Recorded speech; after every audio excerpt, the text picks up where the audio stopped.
एक दो जगह नहीं, अल्लाह ने 5-6 जगह बताया। मैंने आपको लिखवा भी दिया कहां कहां क्या बताया। कहीं पर सड़े गले मिट्टी से बताया, कहीं खनखनाती हुई मिट्टी से बताया। अल्लाह को यह भी अकल नहीं आया कि खनखनाती मिट्टी सूखी मिट्टी को कहा जाता है और गारा कहा जाता है। जब तक उस खनखनाती मिट्टी में पानी नहीं डालेंगे तो गारा नहीं बनेगा।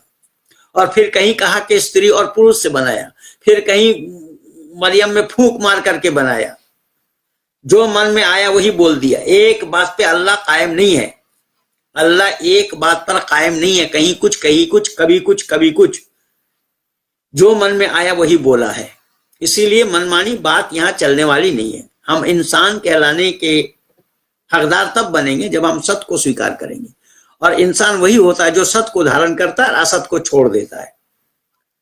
इसलिए सनी उर रहमान को आपने मुझे सुना, जो मैंने इस्लाम को क्यों छोड़ा। सनी उर रहमान ये मूल रूप से बांग्लादेश का है पर अरब कंट्री में रहा है। वो जो पहला जब आया उसके जो वीडियो है उसने मेरा नाम भी लिया है। उस वीडियो को सुनेंगे जो मेरा नाम भी लेकर के बोला वो। खैर, तो वो मुझे सुन सुन करके ये सब तैयार हुए कि एक दो नहीं, बांग्लादेश में ऐसा लगभग 15-16 इस्लाम को अलविदा कह दिया। 15-16। और वो मुफ्ती है, वो इस समय नेपाल में है शायद। बहुत सारे लोग ऐसे हैं पंडित जी। ये लोग कहीं पर भी कहीं कभी भी लिख सकते हैं, क्योंकि सिद्ध तो करना नहीं है। उनको मानने वाले, हाँ, इनको क्या, इनको तो केवल मानने की बात है। कुल्लु मा जाअ बिहि रसूल मिन इंदिल्लाह, रसूल ने जो बतलाया अल्लाह की तरफ से, उसको बिना छानबीन किए मान लेना, इसी का नाम ईमान है। ईमान की माने होता है विश्वास। ईमान की माने होता है सरेंडर कर देना। किसके सामने? अल्लाह के सामने। इसलिए इस्लाम का भी फुलफिल अर्थ यही है कि सरेंडर टू अल्लाह, अल्लाह के सामने समर्पित करना। यहां अकल से कोई काम लेने की बात नहीं है, अकल में दखल नहीं है, ये पहले ही जानते हैं आप सभी। तो अकल से काम लेने की बात नहीं है। बाइबल या कुरान में शैतान सच कहता है और यहोवा या खुदा अपने बंदों से झूठ कहता है। शैतान, राव साहब ने क्या लिया, शैतान पर मोड़ पर यहोवा या खुदा को ठेंगा दिखा रहा है। बिल्कुल सही कह रहे हैं आप। वो तो मैं बोला ना, उसको अल्लाह को डांटते हुए कहा कि गुमराह किया तूने मुझको, गुमराह किया तू। सूरह आराफ में आया है कि गुमराह किया तूने मुझको, मैं भी उसी के ताक पर रहूंगा जो तेरे सीधा रास्ता पर होगा, उसको मैं गुमराह करूंगा। ये अल्लाह के सामने बोल रहा है। गुमराह करने वाला अल्लाह है। इसीलिए अल्लाह जिसको चाहता है गुमराह करता है, जिसको चाहता है रास्ता दिखाता है। ये एक अच्छा आदमी का भी काम नहीं है कि दोगलापना करे। अल्लाह जिसको चाहता है गुमराह करता है, जिसको चाहता है हिदायत देता है, जिसको चाहता है। इसलिए इंशाअल्लाह ये तो धरा के धरा रह गया। वो तो मैं पहले ही बोला कि इंशाअल्लाह ये बिल्कुल झूठी बातें हैं। अल्लाह की इच्छा नहीं होती और अल्लाह कर भी नहीं सकते। ये जो कुरान कह रहा है ना, माशाअल्लाह कान लम यशाअ यकुन, मैं जो चाहता हूं वही होता है, मैं जो चाहता हूं वही करता हूं। नहीं, अल्लाह नहीं कर सकते।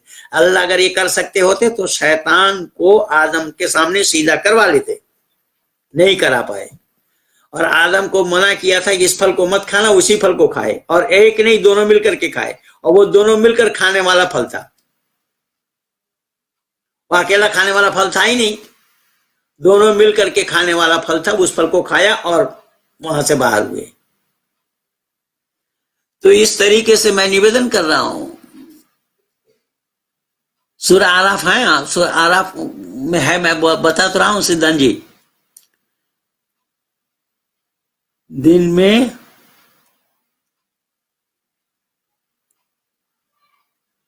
सूरह स्वाद में भी है, कई जगह है। शैतान की घटना एक दो जगह नहीं है, कुरान भरा पड़ा है। सूरह बकर से ही शुरू होकर के आगे तक कई जगह मिल जाएंगे आप लोगों को। तो खैर, कहने देखिए, ये सिद्धांत सिंह जी जो हैं, ये मूल रूप से बस्ती जिला के रहने वाले हैं। अब तो उसका नाम कुछ बदला है, सिद्धार्थ नगर या क्या हुआ है। तो वो वहीं के रहने वाले हैं और वो भी कुरान पढ़ पढ़ करके सुनाते हैं। दिल्ली में रहते हो और ना मालूम कितनों का इन्होंने पसीना छुटवा दिया। ऐसे दिल्ली में भी 50 बच्चे हमारे तैयार हैं, में 50 बच्चे हमारे तैयार हैं इस तरीके से कुरान सुनाने वाले, पर शुद्ध सुनाने वाले। कुछ तो ऐसे भी हैं जो हिंदी अक्षर को अरबी को हिंदी अक्षरों में लिखा, उसको रटा है, और वो गलत, वो एप्रोप्रिएट उच्चारण हो नहीं पाएगा। चुनौती है मेरी। कुरान का उच्चारण जो अरबी नहीं जानता है और शुद्ध लिखा नहीं जाता है, लिखा नहीं जाएगा तो नहीं पढ़ पाएगा। मैं धर्मवीर जी को आज लिख करके दिया हूं, फैजन सलखल अशहुरुल हुरुम फख्तुल मुशरिकीन हैसु वजदतुम, वो सूरह तौबा का 5 नंबर आयत मैं लिख करके दिया।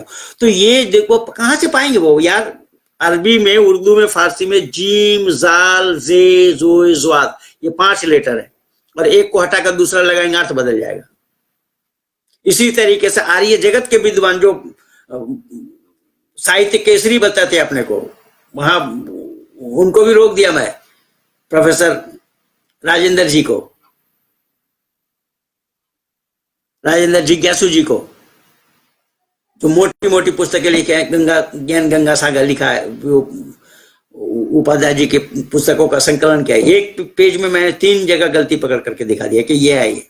जब अरबी जानते नहीं है तो अनाधिकार चेष्टा लोग करते हैं, यही तो परेशानी है। मैं अगर वेदभास करने लगूं तो लोग क्या कहेंगे, ये इसका दिमाग चल गया है। इसीलिए मैं वैदिक संस्कृति में अपने बच्चों को तैयार किया हूं। तो कहने का तात्पर्य मेरा ये है कि जो चीज सच्चाई है, और कुरान कह रहा है इस बात को, औजिद अलैहि वरत्तिल कुरान तरतीला, कुरान को तरतील के साथ पढ़ना चाहिए, तरकीब के साथ पढ़ना चाहिए, मखरज अदायगी के साथ पढ़ना चाहिए। ये कौन सा हुरूफ कहां से निकलता है वही नहीं बता पाएंगे। अभी पिछले दिन एक आपको शायर बताता है, वो कह रहा है कि ये हुरूफ निकालने में मुझे उल्टी आ जाती है। अबे तो उर्दू का शायर कैसा बना बे? ये सब बकवास करते हैं लोग, जानते नहीं। मैं बता रहा हूं, जीम, जाल, जे, जोय, ज़्वाद, ये 5 लेटर, एक को हटाकर दूसरा लगाएंगे अर्थ बदल जाएगा। और कौन सा अक्षर, जीम कहां से उच्चारण होगा, जाल कहां से उच्चारण होना है, जे कहां से उच्चारण होना है, ज़्वाद कहां से उच्चारण होना है, ये इसी जुबान के अंदर से, मुंह से, कहां से, कौन से स्थान से निकलेगा। संस्कृत में भी यही चीज है, और ऋषि दयानंद ने वर्ण उच्चारण शिक्षा में बहुत दर्शाया है। वर्ण उच्चारण शिक्षा को पढ़े। और हमारे एक मित्र हैं, वो उन्होंने भी इस पर एक पुस्तक लिखी है, बहुत मोटी पुस्तक, हैदराबाद वाले हमारे आचार्य जी का नाम मैं भूल रहा हूँ, वो करीमनगर के रहने वाले हैं, लेकिन गुरुकुल चलाते वहां पर आलियाबाद के पास। अपने आचार्य आनंद प्रकाश जी ने भी लिखा है। तो कहने का तात्पर्य मेरा यह है कि सारा जुबान जो है, इसीलिए संस्कृत जो है वो उम्मुल लिसान मैं कहता हूं। उम्म के माने मां, लिसान के माने जुबान, सभी भाषाओं की जननी है संस्कृत।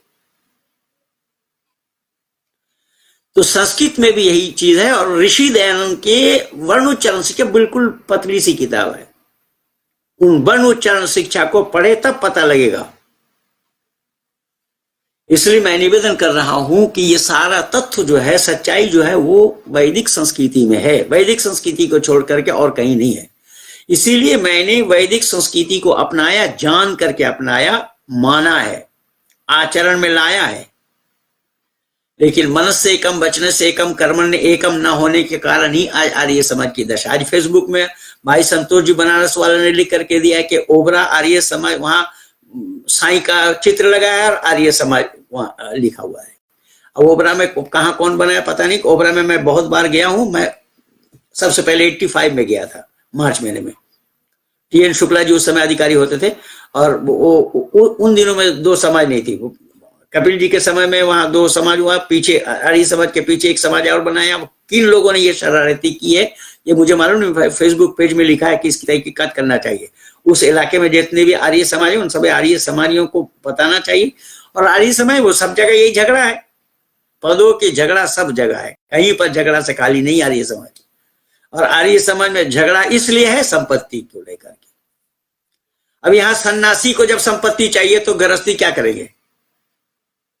संपत्ति जब उस पर हावी हो रहे हैं, तो हावी तो संपत्ति के कारण हो रहा है ना, तो सन्यासी का क्या कर? सन्यासी तो वही है ना जिनके अंदर में त्याग, जो घर को तिलांजलि दिया, परिवार को तिलांजलि दिया, या परिवार में आए नहीं, कई बाल ब्रह्मचारी हैं और सन्यास लिया, ऐसे लोग भी हैं। लेकिन जिन्होंने त्याग दिया है उसके अंदर में लोभ लालच कहां से आ गया? जो सभा में काबिज हो रहे हैं।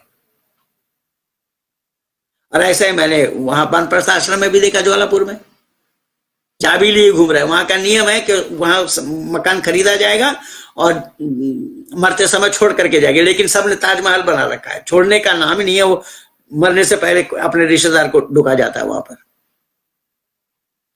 ये क्या है, क्या मैं नहीं समझ पाया। इन लोगों के करनी और कथनी में भेद होने के कारण ये सारा बखेड़ा हो रहा है, लेकिन वैदिक संस्कृति को कोई झुका नहीं सकता, ये दावा है, मेरी गारंटी है। वैदिक संस्कृति अलग चीज है, ये मानने वाले लोग है। इसे मानने वाले लोगों का गलत होना स्वाभाविक है, लेकिन सिद्धांत गलत नहीं है, सिद्धांत अपनी जगह में अटल है। लेकिन दुर्भाग्य ये है कि खुली चुनौती देना चाहिए था इन लोगों को, क्या आओ मैदान में, कौन आ रहा है, धर्म किसका है हम देख, लेकिन नहीं, हिम्मत नहीं है।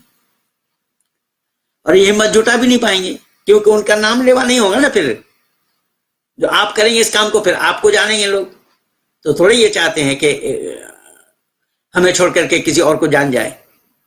ये सब ईर्ष्यालु जीव हैं। खैर, मैं क्या क्या बताऊं, कहां कहां बताऊं। पंडित जी, पैगंबर से जब पूछा गया कि कयामत कब आने वाला है, तो कयामत की अलामत वहां सूरह कयामा में भी देखे वहां, तो वहां केवल निशानी बताई गई कि उसका निशानी मूल रूप से यह है कि एक रस्सी में कई दाना डाल दिया गया और गांठ खोल दिया गया, तो एक दाना पर जो दूसरा दाना आकर के जैसा गिरता है, इस्लाम पर उसी तरीके से आपत्ति है। तो इस्लाम पर आपत्ति है, ये तो अभी शुरू हुआ है, केवल 3 तलाक ही तो समाप्त हो रहा है। 3 तलाक समाप्त करने की बात आई है और हज का सब्सिडी समाप्त हो रहा है। अब भारत के लोग अगर इस सच्चाई को जाने ना, तब पता लगेगा। इस सच्चाई को जानने के बाद ही पता लगेगा। ये जो दकियानुसी वाली बात चल रही है ना, ये गठबंधन और ये बंधन वो बंधन, ये बंधन तो है नहीं, गांठ कहीं है नहीं, बंधा कोई किसी के साथ नहीं, सब ईर्ष्यालु है, ये अपना नाम चमकाने के लिए। अच्छा, वोट देना भारत की जनता को, क्या भारत की जनता को कभी किसी ने पूछा है तो हम जीतेंगे, हम जीतेंगे, वो जीतेंगे, वो जीतेंगे। और कहीं कोई किसान का कर्जा माफ कर रहा है, कहीं कुछ के जैसे उसके बाप के घर से ला करके देगा। वो भारत की जनता का ही पैसा है, जनता का विरोध करना चाहिए, जबकि किसान देश का राजा है। किसानों के सामानों को अगर सही मूल्य दिए, देखिए अभी पिछले दिन महाराष्ट्र में मैं प्याज को गिराते हुए देखा, उस पर गाड़ी चला रहा है, ट्रैक्टर चला रहा है प्याज पर, पूरे ये हम बाजार में ले जाएंगे, वो कीमत गाड़ी का ही जो खर्चा है वो नहीं आएगा। ये सब बकवास कर रहे हैं, लेकिन भारत के लोगों में बहुत अवगुण है। भारत का भी मोदी भी क्या करे और कोई सरकार भी क्या करेगा यार। जो हमारे यहाँ पर ट्रेन, जो अच्छी अच्छी ट्रेन चली है, देखिए मैं बम्बई से पुणे तक एक अच्छी गाड़ी चली अभी, उस गाड़ी की दशा देखिए। भारत के लोग बदतमीज हैं और इनको अकल के दुश्मन है। ये कौन हमारे शत्रु हैं, कौन हमारे दुश्मन है, ये नहीं जानते। और चीन के चेयरमैन, हमारा चेयरमैन कहता रहा, अब तो खैर लपेटे में आ गए, केरला को छोड़ करके कहीं नहीं है ये। अब ये जैदी है एक, उसको टीवी वाले बुलाते हैं, अब वो एक शब्द में उसकी बोलती बंद हो जाए, लेकिन इनके पास सलीका हो तब तो पूछेंगे वो। ये सब लिख लोड़ा पड़ पत्थर है। और अमित देवगन को देखें, खाली नाचेगा भाजेगा वो, एक भी सवाल करने का सलीका नहीं है। एक सवाल में ही नानी याद आ जाएगी। खैर, तो मैं क्या क्या बताऊं, कहां कहां बताऊं, पर मुझे ये केवल आवाज सुनानी थी आप लोगों को, और कई दिन से मैं आया भी नहीं। आप लोग भी सोच रहे थे कहां चले गए पंडित जी। मैं गया कहीं नहीं, मैं हूं अपनी जगह में। लेकिन कभी नौमन सूत उलझिया ऋषि रहे झकमार, सदगुरु ऐसा सुलझा दे उलझे ना दूजी बार। बिल्कुल सही कह रहे हैं आकाश बाबू के सतगुरु कबीर भी नहीं है। कबीर को सतगुरु भले ही मानते होंगे लोग, लेकिन कबीर सतगुरु नहीं है, कबीर गुरु नहीं है। गुरु अगर होता तो वो लोगों को सही रास्ता बता, कोसा दोनों को कंकर पत्थर जोड़ के मस्जिद नहीं बनाए, ताको मुल्ला बाग दे क्या बहरा हुआ खुदा है। वो अजान को बाग कह रहा है कि खुदा के लिए पुकारा, जबकि खुदा के लिए आए नहीं, वो नमाजियों के लिए होता है अजान। मुसलमान हिंदुओं को बोला कंकर पत्थर ये पत्थर पूजन हरी मिले मैं भी पूजू पहाड़, उससे तो चक्की बली जो पीस खाए संसार। बच्चों ठीक है, दोनों गलत है, करे क्या, उसको नहीं बता पाया। अब फिर वो बता रहा कबीरा खड़ा बाजार में सबकी मांगे खैर, ना कहूं से दोस्ती ना कहूं से बैर। यानी सांप के मुंह में चूमा लगा रहा है, मेढक के मुंह में चूमा लगा रहा है, साधु के भी हैं और चोर के भी है। केवल इतना नहीं, और भी कहा कबीरा मन निर्मल भयो जिस गंगा की नीर, पीछे पीछे हरि फिरे कहत कबीर कबीर। वो हरि को अपने पीछे फिरा रहा है, इससे बड़ा मूर्ख और कौन होगा। इसीलिए आओ, कोई आओ मैदान में, चाहे कबीरपंथी हो, चाहे इस्कॉन वाला हो, कोई भी, इस कौन हो उस कौन हो, इस कौन का हो उस कौन का हो, नहीं आ सकता। और इन इस्कॉन वालों ने हजरत यीशु मसीह को ही कृष्ण मान रखा है। और भारत के लोगों को यह अता पता है नहीं, ये सारा पैसा अमेरिका भेज रहे हैं, ये अमेरिका के एजेंट हैं, सारा पैसा अमेरिका के भेज रहे हैं और कृष्ण को ईश्वर मान करके नाच रहे हैं, कूद रहे हैं। और कृष्ण का ईश्वर का होना संभव नहीं। आज फेसबुक में किसी ने दिया है, व्हाट्सएप में शायद किसी का आया था, किसी ने लिखा है कि कोई एक नंबर दिया है कि कृष्ण को जो ईश्वर नहीं मानता वो आर्य समाज, ऋषि दयानंद को भी गाली दिया उसने। आजा मेरे सामने आजा, कृष्ण तेरा कहाँ है ईश्वर, मैं बताता हूं। कृष्ण अगर ईश्वर है तो कृष्ण के साथ अर्जुन का क्या संबंध था? अर्जुन की पत्नी सुभद्रा कौन थी? कृष्ण की फुफेरी बहन थी। तो जीजा कौन लगे? अर्जुन। और साला कौन लगे? कृष्ण। रे ईश्वर का कोई बहनों ही होगा। चुल्लू भर पानी में डूब मरो नालायको। तो तुम्हारे चलते तो ये सारा पकड़ा हुआ है वैदिक संस्कृति पर कुटरा का। तुम नालायकों ने महिलाओं का कपड़ा लेकर के कृष्ण को पेड़ पर चढ़ा दिया है। बदतमीजो, कृष्ण तुम्हारे अकेले हैं क्या? कृष्ण औरों के नहीं है, हम लोगों के नहीं है। हमारे महापुरुषों को इस तरीके से बदनाम किया हुआ है तुम लोगों ने। इसीलिए सब नंगे हो जाएंगे। आओ कौन का आ रहा है क्या? आकाश जी फिर क्या लिखा है? जीव हमारा, हमारी जाति है मानव धर्म। आकाश जी ने क्या लिखा था पता नहीं।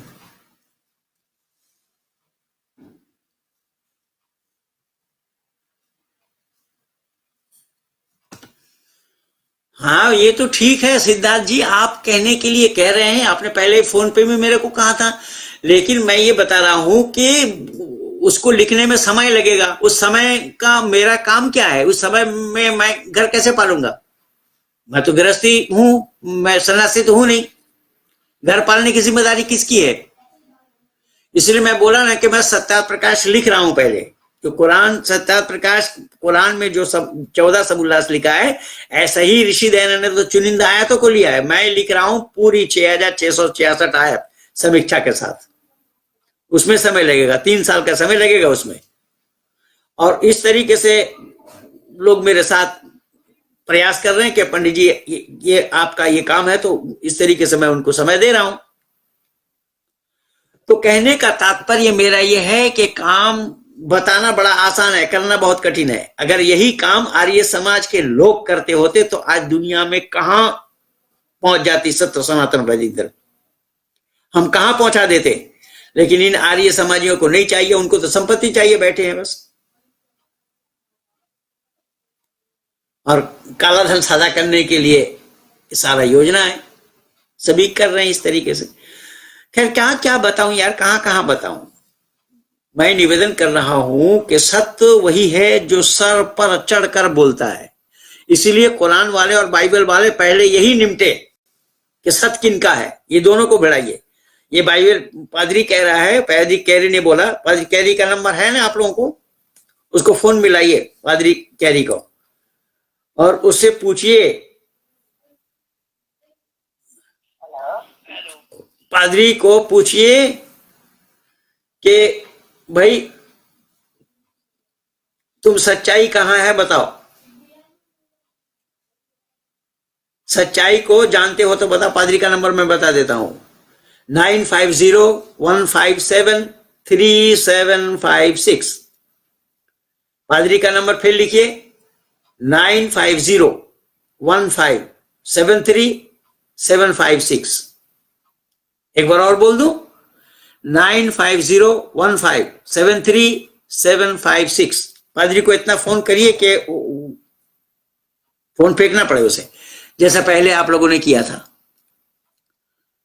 पंडित जी, रामपाल के बारे में भी, रामपाल तो वही है ना कि वो जेल में गया हुआ है, वो भी आर्य समाजी था यार। उसके आंदोलन में मैं भी गया था, हम राज सिंह, हम साथ गए हुए थे। और वो हमारे सामने हमारा एक बच्चा जो कलकत्ता में रहता वो गया था, उसके आंख में चला लग गई थी।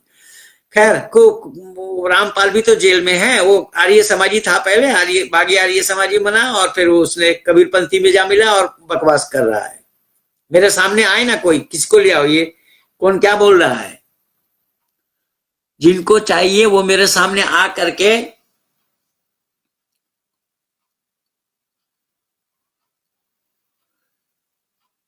हाँ, रामपाल हो चाहे श्यामपाल हो, कोई भी हो, दुनिया के जितने भी मत मजहब और गुरुडम जितने भी हैं, उन सबको खुली चुनौती है पंडित महेंद्र पाल आर्य द्वारा के सामने आकर के डिबेट करो। सत्य सनातन वैदिक धर्म को अगर हरा सकते हो, सत्य सनातन वैदिक धर्म को अगर अमान्य कर सकते हो, तो सामने आओ, सामने आकर के डिबेट करो, तो पता लग जाएगा किसके पास सच्चाई है। यहां लड़ाई सच्चाई की है। इसलिए आप लोगों ने देखा कि बौद्धिस्टों ने भी मुझे खरीदने का प्रयास किया। अब धर्म बता रहा है, अधर्म खरीदा जा रहा है। आदमी खरीद करके, क्या आपकी कीमत इतनी, आपका रेट इतना है, वो ये बोल रहा है। सुना होगा जरूर आप लोगों ने, आपका रेट इतना है, इसीलिए आपको हमारे यहाँ सारे अधिकारियों ने आपको देखा सुना, और सारे अधिकारियों ने आपके लिए ये बातें बताई हैं, इसलिए आपका रेट इतना है। आप आओ, वैदिक धर्म को छोड़कर, आप हिंदू धर्म को छोड़ करके आप बौद्धिस्ट बन जाओ, और बौद्धिस्ट बन करके आप बुद्ध के लिए, बौद्ध धर्म के लिए काम करो। और आप ये बोलो कि हमको झूठ सिखा रहा है, क्या आप ये बोलो कि बुद्ध ने आकर के मुझे स्वप्न दिखाया और उसी बेस पर मैं बौद्ध धर्म को स्वीकार किया, ये हमको झूठ भी सिखा रहा है। तो इस तरीके की धर्म के नाम से क्या क्या दुकानदारी लोग कर रहे हैं, और कैसी कैसी दुकानदारी लोगों की चल रही है, इसे देख करके आप लोग भी हैरान होंगे। मैं क्या क्या बताऊं, कहां कहां बताऊं, क्या चल रहा है। तो सत्य सनातन वैदिक धर्म ही मनुष्य मात्र का एक ही धर्म है। मनुष्य मात्र के लिए अलग अलग धर्म नहीं हुआ करता। मानव मात्र के लिए धर्म एक है, जो ईश्वर प्रदत्त है, परमपिता परमात्मा द्वारा धर्म होता है। किसी व्यक्ति विशेष के द्वारा धर्म का चलाया हुआ नहीं होता। व्यक्ति विशेष के द्वारा जो होता है उसको मत कहा जाता है, पंथ कहा जाता है, रिलीजन कहा जाता है, संप्रदाय कहा जाता है, आदि आदि।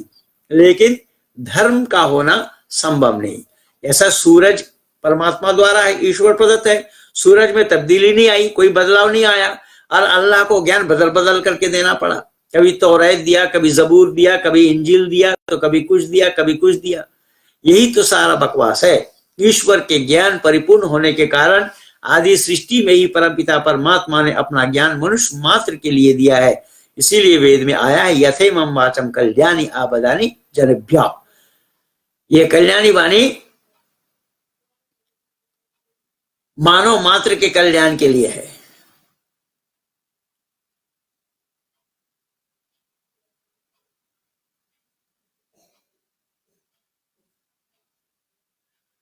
मानव मात्र के लिए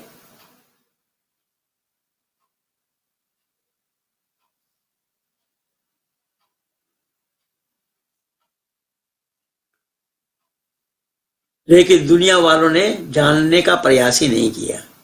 सत्य कहाँ है, किसके पास है।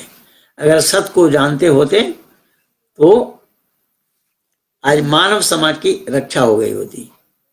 मानव समाज को इन लोगों ने हिस्सों में बांटा है, टुकड़ा किया है, और मानव समाज को एक दूसरे के खून के प्यासे बनाए हैं। एक दूसरे के खून के प्यासे बनाए हैं मानव समाज को। आज एक दूसरे के खून के प्यासे जो बनाए गए हैं, ये कुरान और बाइबल के आधार पर। कुरान अल्लाह ने भी फूटी आंखों से औरों को देखना नहीं चाहा, और बाइबल भी इसी तरीके की बात किया है। बाइबल में भी मारो काटो लूटो पीटो की बातें हैं। ये मत समझना कि उसमें नहीं है, नहीं, उसमें भी ऐसे ही मारो काटो लूटो पीटो की बातें हैं। तो ये सब धर्म के नाम से ही महज दुकानदारी चला रहे लोग। तो खैर काफी समय हो गया है, मैं यहीं पर आप सब लोगों को धन्यवाद देते हुए, हाँ योगीराज, श्री कृष्ण से पहले भी सृष्टि थी। मर्यादा पुरुषोत्तम राम कब थे? गीता अध्याय 18 श्लोक 62, भगवान कृष्ण ने किसी परमेश्वर की शरण में जाने के लिए कहा है। शर्मा जी, मैं निवेदन कर रहा हूं कि परमात्मा आदि सृष्टि से ही मानव मात्र को उपदेश दिया है, ज्ञान दिया है। ज्ञान अलग है और कर्म अलग है। कुछ लोगों का ख्याल यह है जो जो ज्ञान है वही कर्म। नहीं, सवाल ही पैदा नहीं होता। ज्ञान के बिना कर्म नहीं हो सकता। कर्म करने के लिए भी ज्ञान चाहिए। जैसा समझ लीजिए, एक सामान्य चीज देखिए ना, एक माचिस की तिल्ली लीजिए और माचिस में जो बारूद लगा हुआ है दोनों साइड में और तिल्ली के मुंह में लगा हुआ है, आप अगर उसी बारूद जहां लगा है उस साइड को नहीं घिसेंगे तो आग जला पाएंगे क्या? उल्टा तरफ घिसने से तो माचिस का जलाना कैसे संभव होगा? बिना ज्ञान के। बिना ज्ञान का कार्य नहीं होगा। इसीलिए ज्ञान पहले दिया परमात्मा। यही कारण बना यथे मम्माचम कल्याणी माँ बदानी जनभ्यो, ये कल्याणी वाणी मानव मात्र के कल्याण के लिए है। लेकिन इनके तो जरूरत पड़ने पर, यानी कुरान जो 23 साल में अल्लाह ने किया है वो उतरा है 23 साल में, और वो 7वां आसमान से पहले आसमान पे रखा गया था, ये बताया जाता है। और वहां से जब जब जरूरत पड़ी तब तक उतारी। इसीलिए तो मैं पूछा कि अल्लाह ने भी जन्नत से निकाला शैतान को, और शैतान फिर दोबारा उस जन्नत में प्रवेश हो जाएगा। अल्लाह को जानकारी थी कि नहीं थी? अल्लाह जानते थे कि नहीं? अल्लाह को पता था या नहीं? बाइबल में भी यही सवाल, यही तो पादरी से पूछा मैं। इसलिए सब बकवासबाजी है। बकवासबाजी वेद के सामने चलने वाला नहीं है, और ना वेद के मानने वाले बकवासबाजी को सुनना चाहेंगे। तो आइए, आप सब लोगों को बहुत बहुत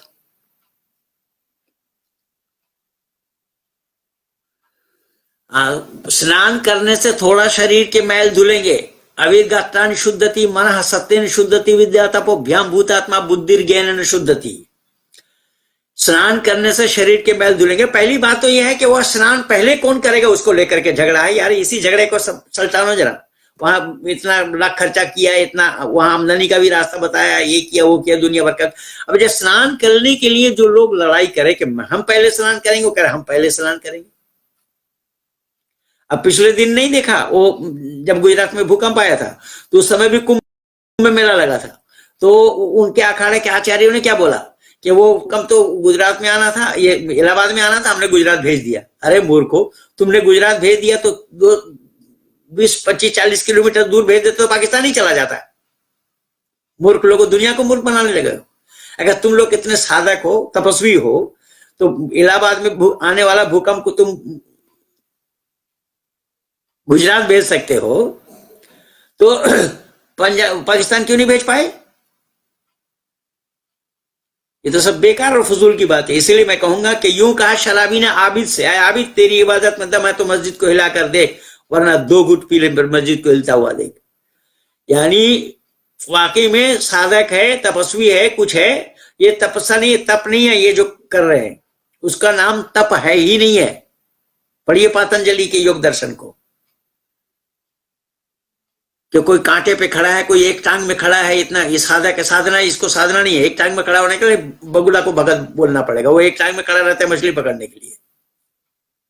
ये है नहीं तप। उसका नाम है जो दोनों में सम रहे, यानी सर्दी में गर्दी में विचलित ना हो, धन में निर्धन में विचलित ना हो, सम रहने का नाम तप है। तो खैर, स्नान करने से शरीर के मैल धुलेंगे, पाप नहीं धुलेंगे। अगर पाप धुलते हैं तो फिर उस गंगा में जाकर के पूछे, गंगा ने पाप को कहां दिया है? पाप कहीं नहीं धुलेंगे। और ये अरब वाले कहते हैं कि इस्लाम स्वीकार कर लो, अल्लाह सब गुनाह माफ कर देंगे। अरे गुनाहगार है ये, पापी है। पापी तभी तो माफ चाहते हैं। पाप से डरना चाहिए, यहाँ पापी से डर रहे, पाप से नहीं डरते।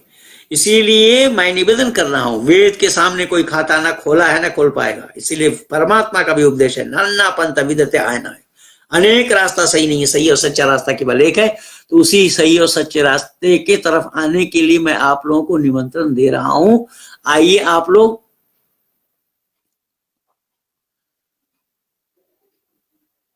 हाँ बताइए क्या चाहिए सौरभ जी।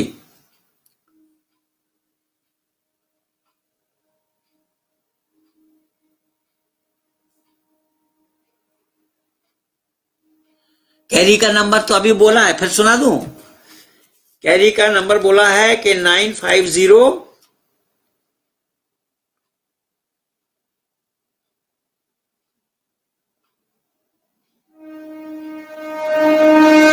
कैरी का नंबर अभी आपको बोला था मैं 9501573756। सौरभ जी, गौरव जी लिखिए 9501573756, बस यही नंबर है कैरी का। तो कहने का तात्पर्य मेरा ये है कि सच्चाई के सामने सबको झुकना पड़ेगा। सूक्ष्म वेद में क्या है? सूक्ष्म वेद कहां मिला आपको? तीर्थ और धर्मों पर जाने से कोई लाभ नहीं है। असली तीर्थ तत्वदर्शी संत का सत्संग है। बिल्कुल ठीक है, लेकिन सूक्ष्म वेद कहां? कौन सा सूक्ष्म वेद है? क्या आप ये इनके शिष्य क्या वो सदाफल महाराज का?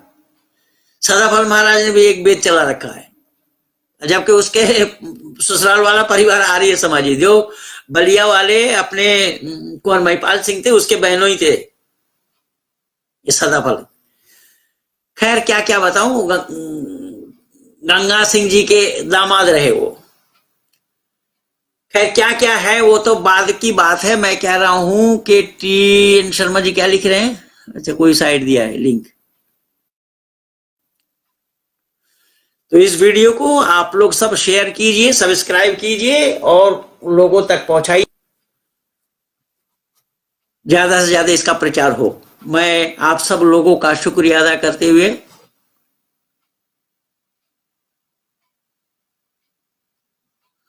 हाँ बिल्कुल ठीक कह रहे हैं भाई, इसको ईश्वर कभी सदृश नहीं हो सकता है। ईश्वर शकल सूरत वाला नहीं है और ईश्वर अप्राप्त भी नहीं है। ये बात और सुन लीजिए। कुछ लोग कहते हैं ईश्वर को ढूंढते हैं, कुछ लोग ईश्वर को तलाशते हैं, कुछ लोग ईश्वर कभी अप्राप्त नहीं है। भले ही आप नहीं जान रहे, वो आपकी ज्ञान की दूरी है।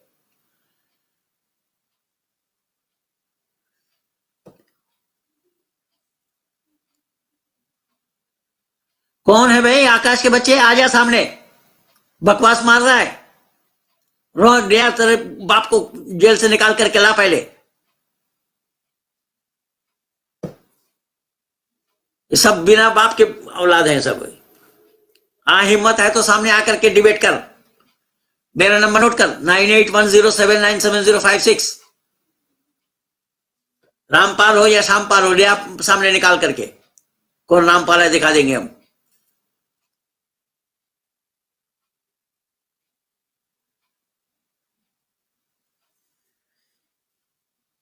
तो मैं देखिए घंटा हो गया, मैं आप लोगों से विदा लेना चाहता हूं।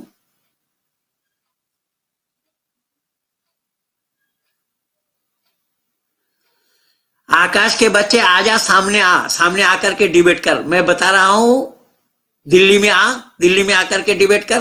ग्रेटर नोएडा, सूरजपुर ये समझ में आकर के डिबेट कर। मैं तो बता रहा हूं पहले से ही, सबको खुली चुनौती है, जितने भी गुरुडम है।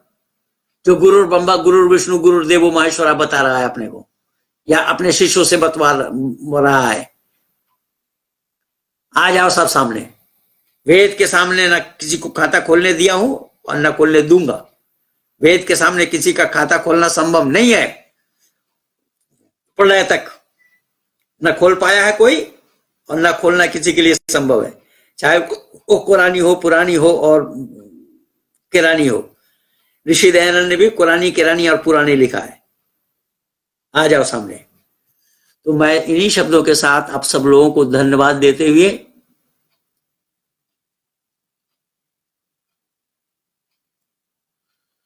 हाँ, अब शरीफ है कि बदमाश है कौन जानता है। शरीफ है कि बदमाश। आप सब लोगों का शुक्रिया अदा करते हुए, धन्यवाद देते हुए मैं वाणी को यहीं पर विराम दे रहा हूं। फिर बाद में मिलेंगे रविवार तक। धन्यवाद।